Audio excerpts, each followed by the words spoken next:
Central Air did an icing certification with the FAA to certify their aircraft, the 500 series Commanders, for flight into known ice. The system that Central Air used was the TKS anti-icing system, or liquid protection system, better known as the Weeping Wing. Basically, the following video was taken after the first test flight. We had some problems with the wiring on the system, but basically you can see the titanium on the leading edges. Just to give a short brief on the titanium, there are 9 panels, 2 on each outer wing and 1 between the engine nacelle and the fuselage, and then also the vertical tail. There's a picture of the spray bar on the windshield. There you can see the TKS solution coming off of the wing after we landed.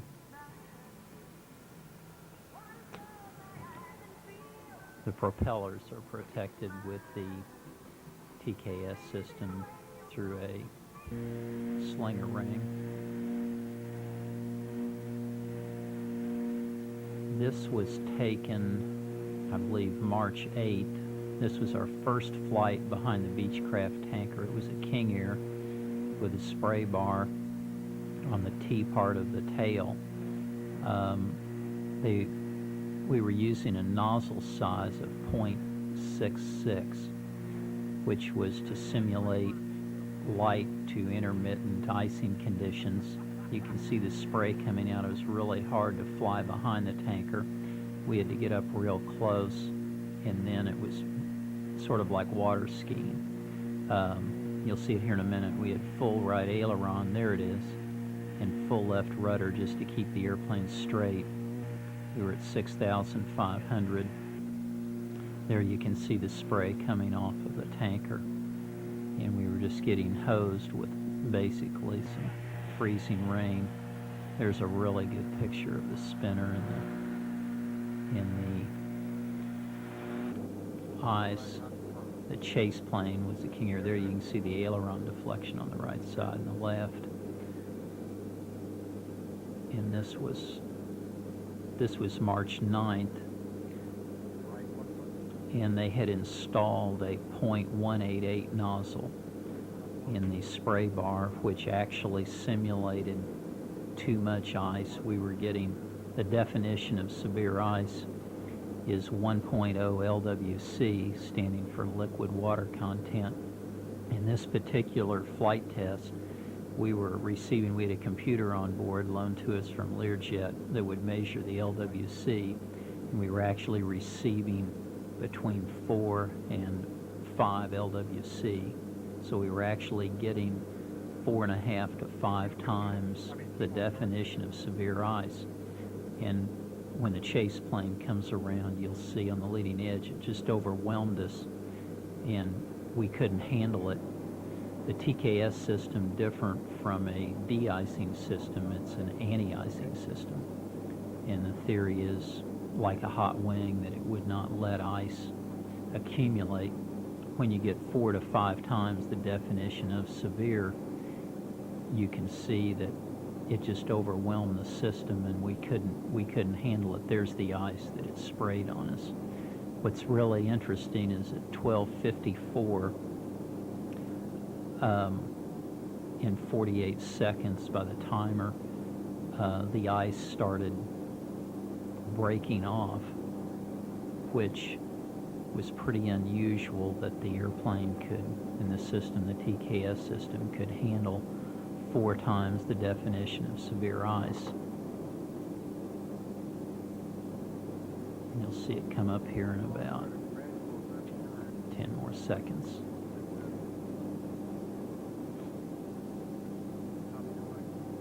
Watch the left part of the TKS panel. Watch it break off. There it goes. It was just amazing that we could even shed the ice after accumulating that much freezing rain. At 1:03, by the timer we went back in to try again, you can see the nozzle. We tried to get Beach to put in the .94 nozzle, which would have given us 1 to 2 LWC, but they wanted to do the bigger nozzle, guaranteeing us of more ice, and we just weren't able to handle 4.5 times the definition of severe ice. The FAA was amazed that we were able to handle it as well as we were. They were coming around the Chase planes videoing this. And this was on the 9th when we weren't able to handle the 188 nozzle. We went back and regrouped, had a meeting with the FAA, and we asked Beach to do the .94 nozzle. And then our computer on board on the 9th showed that we were receiving severe ice, and so we could go ahead with the project. It was so hard to fly behind the tanker. You can see the turbulence and the aileron control. It was just really scary. At one point they told us we were needed to get up closer behind the tanker, that we were like 4 plane lengths behind, and then when we took these pictures and saw them, we were really only 1 or 2 plane lengths back. But it was very definitely would have been much more comfortable if the tanker could have had its spray bar coming out of the belly, so that if our speeds weren't perfect, we could have not run into the tanker. We were told by the FAA that the only certification we could have done that was any harder than doing this icing certification would have been if we would have certified a new airplane. So actually we flew 26 or 27 flight tests from March 1st through the 31st of March, and actually flying about 65 to 70 hours to certify the system. The TKS system is also installed on the de Havilland DH-125 aircraft and the Cessna Citation S2 aircraft. And there's a good picture of the ice we accumulated in the spinner. And we had to go to alternate air there. We were just overwhelmed. We went there, it's breaking off, you can see.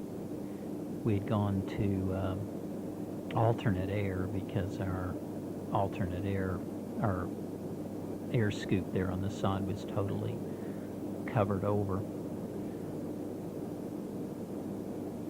The little black thing on the bottom side of the wing you see right there is called an anti-ice fuel vent fairing.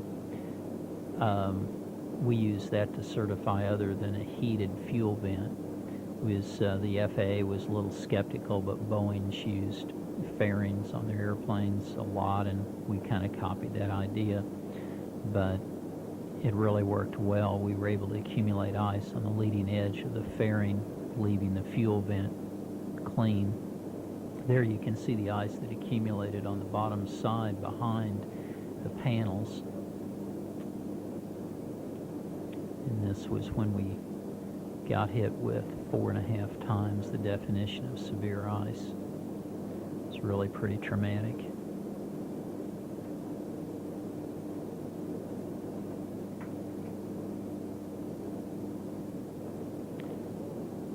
Little lights you see coming out of the cowling on the engine. Well, there we go. There's a good example of after we landed, there's the ice on the leading edge of the fairing.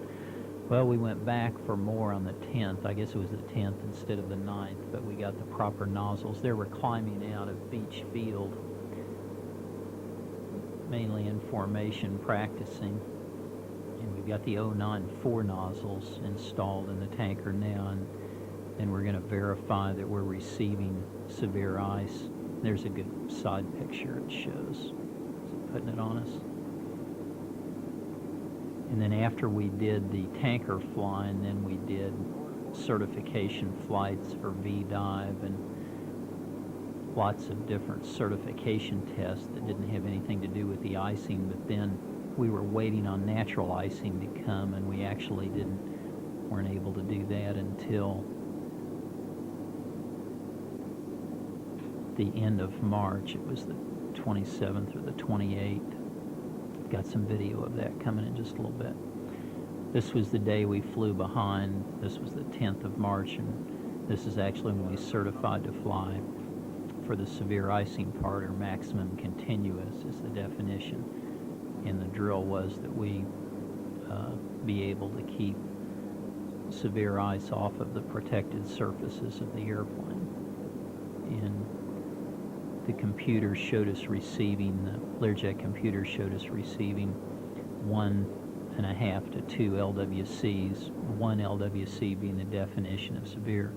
There you can see there's actually less water content coming out of that spray bar than there was the day before with the bigger nozzle. We're getting hosed pretty good there, as you can see. I believe we were at 8,000 or 9,000 feet. You can see the King Air is having to fly with its gear down and its flaps down.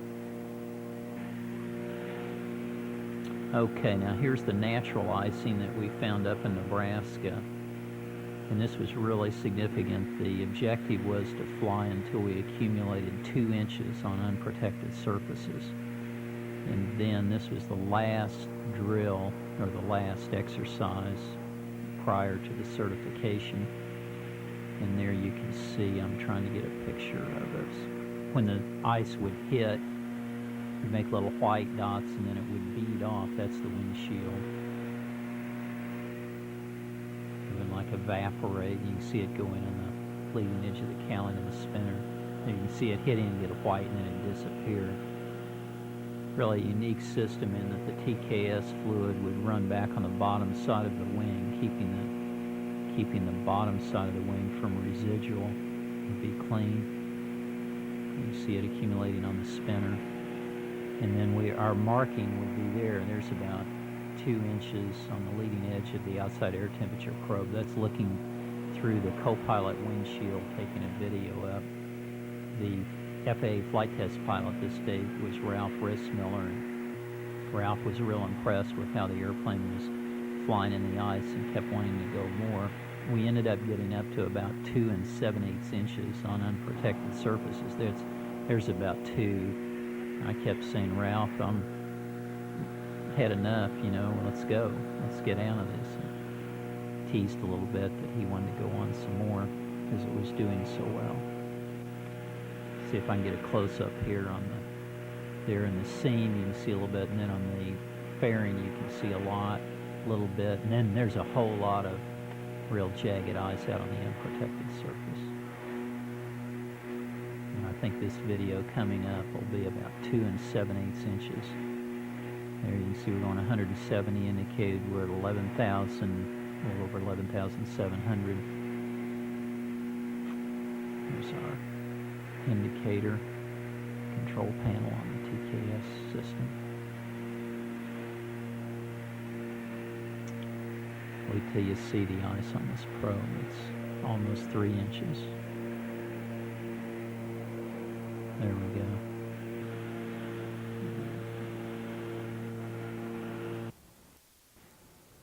And that was the end of the natural icing. And then one of the hardest things for us to certify was the spray bar windshield without a windshield wiper. And the FAA was concerned that we would not be able to clear a large enough area. And so they had us fly with paper with a hole cut basically for the area they felt would clear with the spray bar. And what they were mainly concerned about was how fast the windshield would clear and the TKS fluid would gum up unless we were in precip. So we simulated precip by putting water, actually a spray bar of water, over the outside of the windshield. And here, before we went to do this certification, we flew the airplane on an ILS approach at 1.9, and there were dispersing the fluid, and we're measuring the time. It would clear in about 10 seconds. And there you can see we're clearing right now through, and we're like a couple hundred feet from touchdown. But the system is placarded to not use the windshield anti-ice on takeoff. There we're touching down, but you can see we deployed it at about the middle marker, and it cleared within about 10 seconds. We're taxiing in. And then on the 31st of March, this was our test, and then we went with the FAA in Wichita and certified, and Ralph Rissmiller was a test pilot again. And I teased him a little bit about starting, that he was really good at starting the engines. And it was just a function of priming and getting it correct. Maybe had a good instructor. We flew on this particular date, this was the last day this was the last sort of testing we did before we actually certified. And we flew for about 4 hours, 2 hours in the daylight, and then we went and had dinner and came back that night. And they were concerned about circling approaches and our visibility. As it turned out later, using the windshield anti-ice system in the no, they don't fail too often. Certification, Every 10 years. after we were certified, we were able to clear the entire pilot windshield with the system, not just the area we thought we were going to be able to clear, which was a real nice bonus. So Baker will know And good yard this was start. the first time the FAA had ever certified a windshield without a windshield wiper on a liquid protection system. And it's the first certification they've ever issued to anyone other than the manufacturer, which is also kind of unique to a private company other than a manufacturer for certification of an icing system. The system comes from Aerospace Systems and Technologies in England, and it's very unique the way that the holes are drilled in the titanium. The panels are titanium, and there are 800 holes per square inch, and basically the panels will just sweat like your skin, and a really unique system in anti-icing. Actually better than a hot wing because we'll get residual blowback behind the wing. It's a nice takeoff. It's got the nose on the horizon.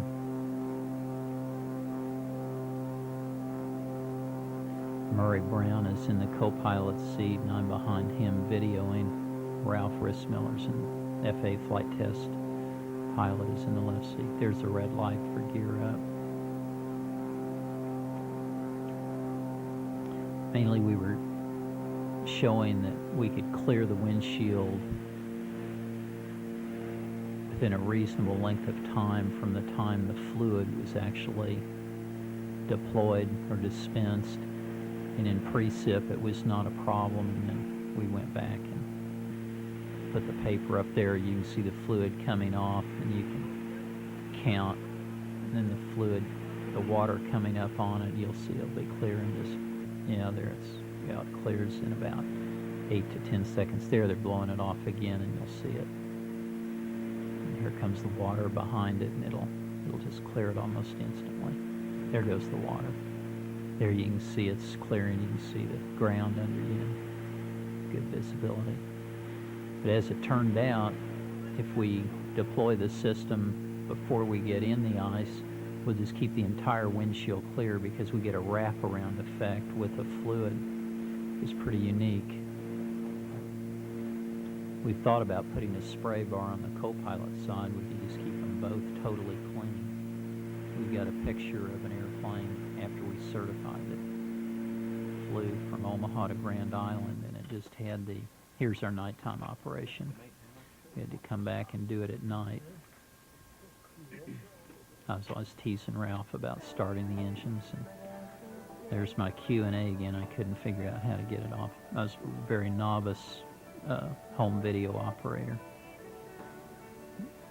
Truly unique system, and actually not a lot more expensive than pneumatic boots when you consider the replacement of them.